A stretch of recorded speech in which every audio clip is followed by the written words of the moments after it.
Hello good morning Sitaram बधाईने केम छो बधा जो के मजामां जशो अमे पण मजामां छीए। स्वागत छे तमारुं आजना नवा विडियोमां अने वागी गया छे 12:30 पोणो थई गयो छे ने मैं अत्यारे व्लॉगनी शरूआत करी छे।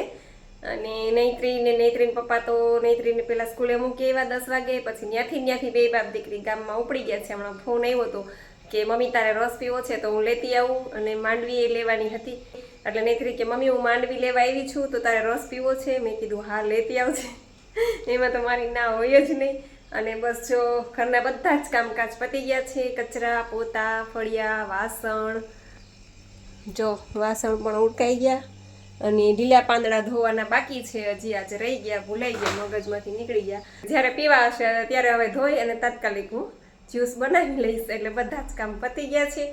અને બસ હવે નૈત્રીને પપ્પાની રાહ જોઉં છું। આજે કહું ને કે આમ થોડુંક આમ બેચેની જેવું રહે છે, આમ મૂંઝારો આવે છે, ક્યાંય ગમતું નથી અને જીવ આમ ક્યાંય કામમાં ચોટતો નથી એવું બધું થાય છે। કે એનું કારણ છે કે અમારે છે ને મારા ફૈબાની દીકરી મારા જેવડી જ મારાથી 1 વર્ષ મોટી છે અને એ કાલે એક્સપાયર થઈ ગઈ છે। એટલે ટૂંકમાં એને કેન્સર હતું અને 4-6 મહિનાથી તો બહુ જ બિચારી હેરાન થતી હતી કે આપણાથી એનું પીડા જોવાય નહીં। આપણાથી અમે ખબર કાઢવા ગયા હતા, વચ્ચે વ્લોગમાં પણ એવું છે કે મારા ભાઈની દીકરીની ખબર કાઢવા ગયા હતા અમે ત્યારે, એટલે આપણાથી એ પીડા ન જોવાય એટલી બધી અસહ્ય પીડા એને થતી હતી। કેન્સર હોય એને જ ખબર હોય આ પીડા કેવી હોય, કેન્સરવાળા જ સમજી શકે। આપણે તો ખાલી જોઈને એમ થાય કે ભગવાન આવું દુઃખ દર્દ કોઈને ન આપે, ભગવાન દુશ્મનને ન આપે, પણ હવે એને નસીબમાં ઓછું જીવવાનું લખેલું હશે।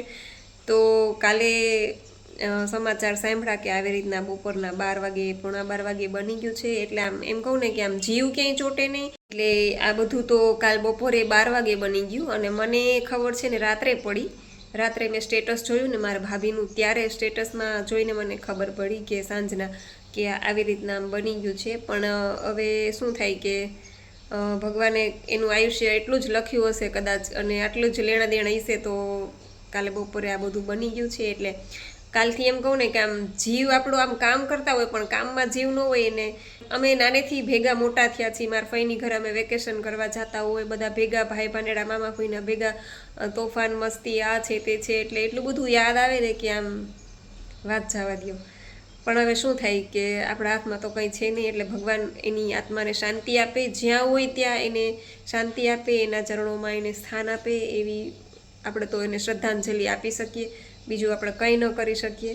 અને દેવ દિવાળી છે આજે, દેવ દિવાળી તો વાંધો ન આવ્યો પણ દેવ દિવાળીમાં આજે એમ કહું ને કે દેવ દિવાળી જેવું કાંઈ લાગતું નથી, કારણ કે આ બની ગયું છે ને એટલા માટે આપણા પરિવારનો સભ્ય હોય એટલે આપણને થોડુંક દુઃખ થાય, સ્વાભાવિક છે, થવાનું જ છે અને આપણે ક્યારેય એને ભૂલી પણ નથી શકવાના। પણ કુદરતના નિયમ પ્રમાણે કે જે જન્મે છે એનું મૃત્યુ છે જ, એટલે આપણે મન મનાવવું પડે છે અને હસતા મોઢા રાખવા પડે છે આપણા માટેની, બીજા માટે, આપણા પરિવાર માટે, છોકરાઓ માટે બધું જ કરવું પડે। જો આવી ગયા બે બાપ દીકરી સ્કૂલેથી। નૈત્રી ગઈ હતી સીધી માંડવી લેવા અને માંડવી લઈ આવ્યા, પછી આ રસ લઈ આવ્યા મારા માટે। હા દીકા જો આ આટલી માંડવી નૈત્રી લઈ આવી ને, જોયું? અમે છે ને ઘઉંની ગુઈનું નથી લેતા, માંડવીની ગુઈનું લઈએ છીએ। હવે અત્યારે તો મારે નિર્જળા છે એટલે અત્યારે હું નહીં ખાઉં। ક્યાંથી લઈ આવ્યા? યાર્ડમાંથી। જો યાર્ડમાંથી માંડવીની ગુણી લઈ આવ્યા છે નૈત્રીન પપ્પા। આમ તો ઝીણી છે હો, ખાઈએ પછી ખબર કેવી છે એ। અત્યારે માંડવીની સિઝન ચાલુ થઈ ગઈ છે એટલે જો કે માંડવી અત્યારે ખેડૂતના ખેતરમાં બધી અત્યારે હોય જ, એટલે જો યાર્ડમાં આવી ગઈ છે માંડવી નવી અને નૈત્રીન પપ્પા લઈ આવ્યા છે। એટલે તમારા લોકોને કોઈને મોકલવાની થતી હોય તો મોકલી દેજો એક એક, કારણ કે આટલી અમારે થાય નહીં, આટલી આવી 3-4 ગુણી હોય ને તો અમારા માંડવી ખૂટી જ જાય, ખૂટે જ માંડવી તો। એટલે એટલી માંડવી અમે લોકો ખાઈએ। ઘઉંની ગુણું ન લઈએ પણ માંડવીની ગુણું લઈએ, એટલે તમારા લોકોને માંડવી થઈ હોય તો રાખી દેજો, અમે આવતા જતા લઈ જશું। કા નૈત્રી? નૈત્રી આવશે તમારે ઘરે લઈ જશે, કે બધાને કહી દે, યુટ્યુબ ફેમિલીને કહી દે। હે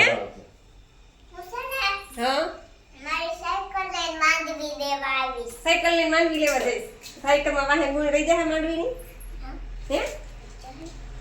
તો જો તમારા લોકોને માંડવી થઈ હોય ને તો અમારા માટે એક એક ગુણી રાખી દેજો, નહીતરી સાયકલ લઈને આવશે માંડવી લેવા. કા માંડવી દેવા? ઓકે, તમને દેવા આવશે. લ્યો, હું તો સમજી કે લેવા આવશે સાયકલ લઈને. બધાને દેવા જઈશ માંડવી. હે જો નૈત્રી કે છે કે અમે બધાને દેવા આવશું માંડવી. અમે ભલે વેચાતી લઈ પણ તમને દેવા આવશું. ખા સારું હાલો. તો તમારે કઈ ખાવાની ઈચ્છા ખરી? બનાવું કઈ રસોઈ? નૈત્રી તારે કઈ ખાવું છે? હાલો, ના પાડે છે બે બાપ દીકરી. તો આપણે નવરા. 2 વાગી ગયા અને માનવીન બાચકુનું ઉદ્ઘાટન કરી નાખ્યું, અનબોક્સિંગ કરી નાખ્યું. જો નૈત્રી પપ્પા ખોલવા આવીને આટલી ખોલીએ ગઈ. જો 3:30 વાગી ગયા અને અડધી કલાક ખાલી લાંબો વાહો કર્યો. 3માંથી એકેય હુતા નથી. અને હવે મને લાગી ગઈ છે ભૂખ. જ્યુસ તો મેં વહેલું પી લીધું હતું. હવે લાગી ગઈ ભૂખ એટલે મેં કીધું થાળી બનાવીને બેસી જાઉં.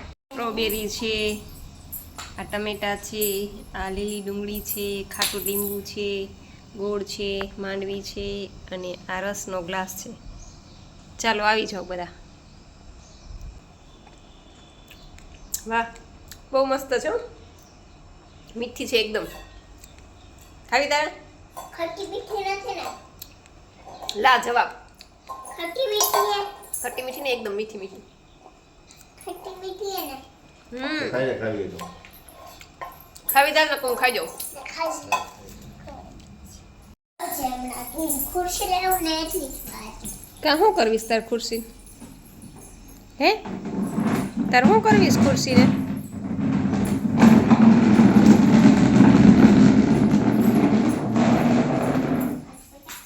શું કરવી તારે ખુરશીને?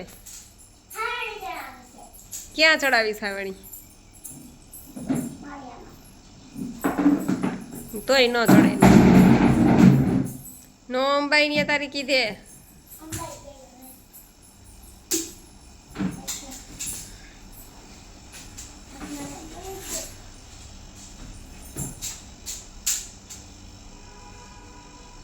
ત્યાંથી કંઈ પડ્યું ને તો હું તને પાડીશ. હો, ધ્યાન રાખજે કે તને જ માળિયામાં ચડાવી દઈશ.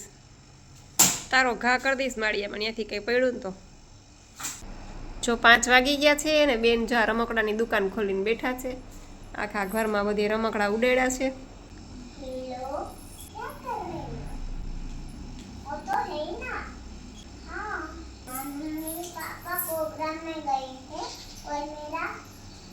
मोटी दीदी को लेकर गए हैं प्रोग्राम में और मेरा नानू बाबू यहाँ बैठा है और सो गया है इसलिए उसको नहीं लेके गए. आप घर आओ ना, मैं आपके बच्चे के लिए कुछ गिफ्ट लेके आएंगे. आपका बच्चा आएगा ना तो फिर मैं उसको एक गिफ्ट बताऊंगी. अरे बेटा तू आ गया. 7:15 વાગી ગયા છે અને આમ તો એમ કહું ને કે આજે એમ કાંઈ ઉત્સાહ જેવું કંઈ છે જ નહીં. દેવ દિવાળી છે પણ આમ મન છે ને એમ નથી માનતું. કેમ કે તમને લોકોને સવારે જ મેં વાત કરી કે મારા ફૈબાની દીકરીનું આવું બની ગયું છે. એટલા માટે કાંઈ રંગોળી કે એવું કાંઈ જ કર્યું નથી. અને બસ જો આ મેં કીધું દીવા તો મૂકી દઉં, કારણ કે બધાએ દીવા મૂક્યા છે. મારી દીકરી કહે છે મમ્મી આપણે દીવા નથી મૂકવા, આપણે નથી મૂકવા. એટલે મેં કીધું કે હાલ દીવા મૂકી દઉં, દીવા બધી કરી લઉં. જો 7:30 વાગી ગયા અને અમે જઈએ છીએ માધવમાં ભજીયા ખાવા. કેમ કે મારી બેન છે ને એના હસબન્ડ અહીંયા, મારી બેન આવી છે આરામ કરવા, તો એ અહીંયા રોકાણા છે. લગભગ કાલ તો એમ કહેતા હતા કે વહી જવાના. કાં એટલે પછી જમવાનું કરવાનું હતું. આમ તો બધાયનું કરવાનું હતું આજે ઘરે, પણ પછી આ મારા ફૈબાની દીકરી એક્સપાયર થઈ ગઈ એટલે પછી બધાયનું કેન્સલ કર્યું. બેનના હસબન્ડ ને મારા ભાઈને અમે 2 જણા અહીંયા ખાલી કે માધવમાં ભજીયા ખાઈ આવી. એને એવું ભાવે ગાંઠિયા ને ભજીયા ને એવું. બાકી તો કંઈક ઘરે પંજાબી શાક ને એવું કરો. પણ હવે આવી રીતના બની ગયું એટલે આજે કંઈ મૂડ છે નહીં. પછી કાલ તો પાછા એ વયા જવાના છે એટલે આજનું ગોઠવી નાખ્યું. તો સારું હાલો હવે ભજીયા ખાઈ આવીએ ભેગા થઈ. ગમી દીકરી પલોઠી વાળીને બેસી ગઈ છે.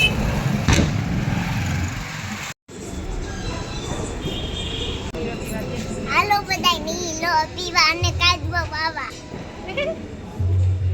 કાજબો જો માથોમાં ગયા હતા ભજીયા ખાવા તો ત્યાં બંધ હતું. પછી ત્યાંથી લક્કીમાં ગયા ભજીયા ખાવા પછી ત્યાંથી અમારા બેન કે બાની ઘરે જવું છે, મારા બાનું ઘર તો ઊભું જ હોય. પછી મારા મમ્મીના ઘરે ગયા, પછી ત્યાંથી હવે ઈ કે નીરો પીવો છે, તો ઘરે જતા નીરો પીવા એવા છે. ચાલો તો બધી કોમેન્ટના રિપ્લાય પણ આપી દઉં. ઇન્ડા ભીઆઈડી છે ને કે છે સીતારામ દીદી સીતારામ. પછી ધરમશીભાઈ પટેલ મુંબઈથી સીતારામ જાજાથી લાઈક સાથે ખૂબ સરસ જેતપુર ફેમિલી રૂટીન. અને પ્રબોધિની એકાદશી તુલસી વિવાહ દિવસની ખૂબ ખૂબ શુભેચ્છાઓ આપના પરિવારને. ધન્યવાદ, આવજો, જય સિયારામ. તમને પણ તુલસી વિવાહ એકાદશીની ખૂબ ખૂબ શુભેચ્છાઓ ધરમશીભાઈ, ખૂબ ખૂબ આભાર તમારો પણ. આવજો, જય સિયારામ ભાઈ. પછી રેખાબેન ગઢવી કે છે કે થેન્ક યુ બેન મારા સવાલનો જવાબ આપવા માટે. બહુ સરસ રીતે તમે સમજાવ્યું. અને બેન આ સાધનામાં મિલ્કની કોઈ પણ વસ્તુ નહીં લેવાની, જેમ કે છાશ, દહીં એ કહેજો ને બેન. તો રેખાબેન ખૂબ ખૂબ આભાર તમારો બેન. અને કોમેન્ટના રિપ્લાય તો મારે આપવાના જ હોય, તમારી ફરજ છે, એમાં થેન્ક યુ ન કહેશો બેન. અને હા, આપણે આ ન્યૂ ડાયટ સિસ્ટમ કરતા હોય તો એમાં બધી વસ્તુ આ લોકો બંધ કરાવે છે. મિલ્ક પ્રોડક્ટ એમાં બધું આવી જાય, દૂધ, દહીં, છાશ, ઘી, પનીર, એટલે ટૂંકમાં મિલ્કમાંથી જે વસ્તુ બને છે એ બધી આ લોકો બંધ કરાવે છે.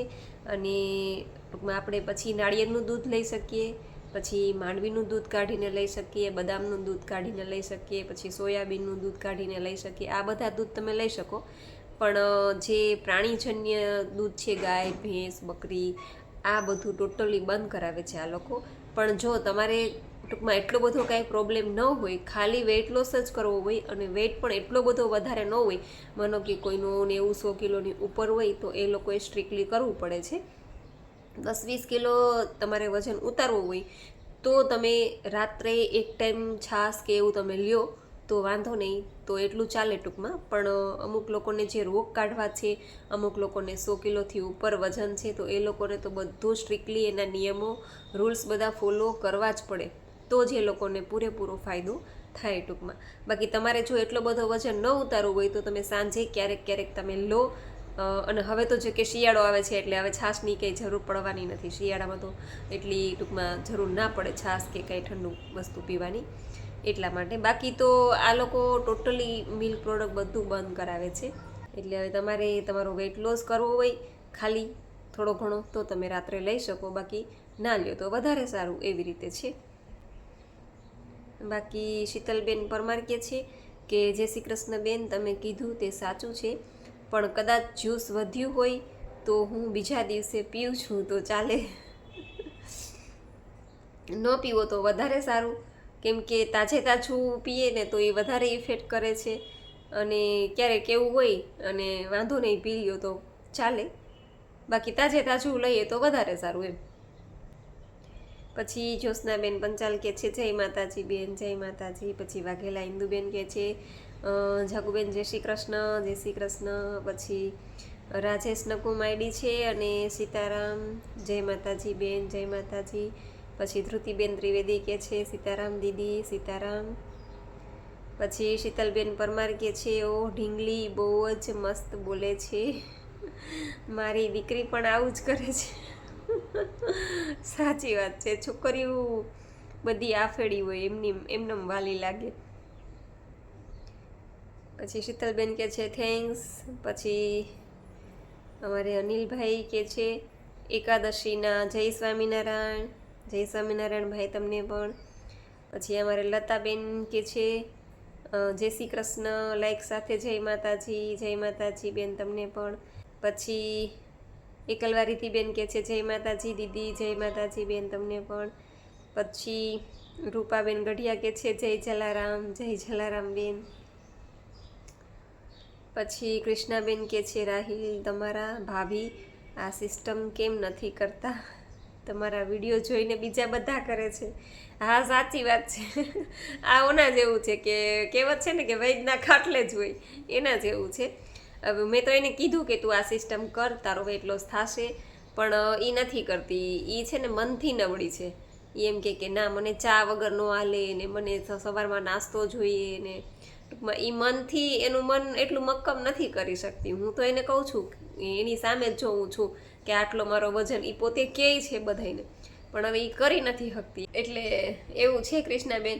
એટલે પછી મેં તો એને કીધું, પણ પછી હું એને ફોર્સ તો ન કરી શકું કે તું કર ને કર એમ. એને મનથી એને કરવું હોય તો થાય, બાકી તો આપણે આમાં કોઈને કાંઈ ફોર્સ તો ન કરી શકીએ. અને હું તો જો કે આમાં વિડીયોમાં કહું છું કે ભાઈ હું કોઈને ફોર્સ નથી કરતી, હું તો મારા એક્સપિરિયન્સ બધા મારા અનુભવ શેર કરું છું કે હું આ 5 વર્ષથી આ સિસ્ટમ ફોલો કરું છું ને મને આટલા ફાયદા થયા છે.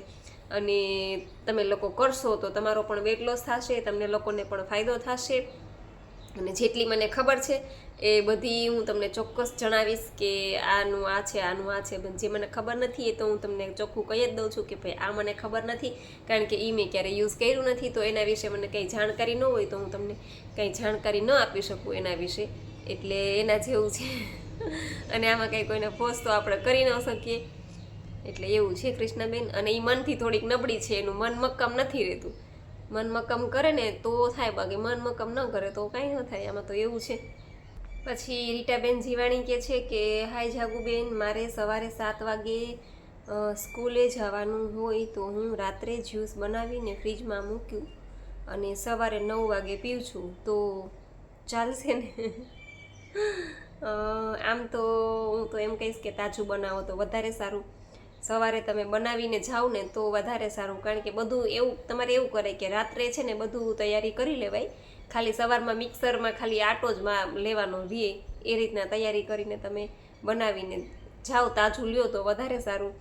બાકી તો હવે મેં ક્યારેય છે ને આજે બનાવેલું મેં ક્યારેય કાલે પીધું નથી, કારણ કે મારે એવો ક્યારેય, તમે તો સ્કૂલ છે તમારે એટલે તમારે તો જવાનું હોય એટલે તમારે તો ફરજિયાત આગળ પાછળ થોડુંક થાય. પણ મારે તો હું જ્યારે પીવાનું હોય ને ત્યારે એની 1-2 કલાક અગાઉ, વધારે 2 કલાક વધીને અગાઉ બનાવું ને પછી ફ્રીજમાં રાખી દઉં અને પછી જ લઉં છું. એટલે બીજા દિવસે તો એનો ટેસ્ટ કેવો આવતો હશે એ મને ખબર નથી. છતાંય ટ્રાય કરજો, જો તમને ભાવતું હોય ને થતું હોય તો કાંઈ વાંધો નહીં. બાકી બીજા દિવસે ટેસ્ટ તો એનો ચેન્જ થઈ જ જતો હશે થોડો ઘણો. તો અમારે શીતલબેન કહે છે કે અખિયો કે ઝરોખો સે સોંગ મને સાંભળવું છે, તો ગાય સંભળાવો ને બેન.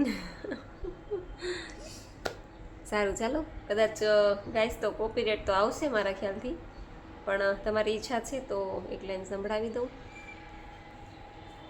ગીત મને પણ બહુ ગમે છે અને જૂના ગીતો મને ટૂંકમાં બધા બહુ ગમે.